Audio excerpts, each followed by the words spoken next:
Hello everybody. It's Stephanie with Coco and Allie Boutique Crafting Page.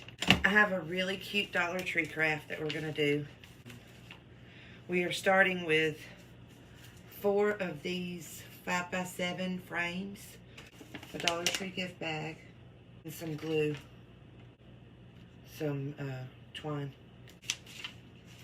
Take your backing off and, the little slip of paper that's inside.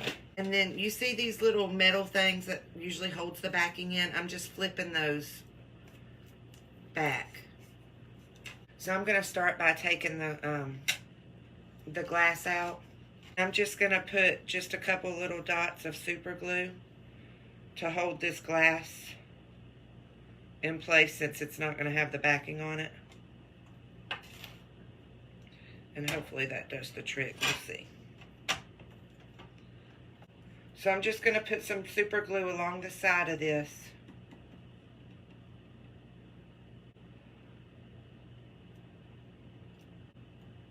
Y'all, this is going to be so cute.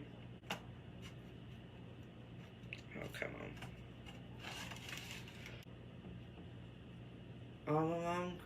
And y'all, the reason why I use this super glue as opposed to hot glue is, hot glue can be kind of bulky, and hot glue is not like permanent. This is what we have so far. You see how that looks like a window?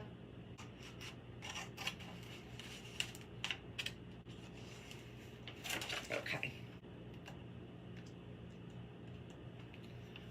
After Christmas, this will pull right off because it's just hot glue. And like I said, you can, whatever you decorate for next, you can put that holiday, something to go with that holiday. So see, y'all, is that not cute?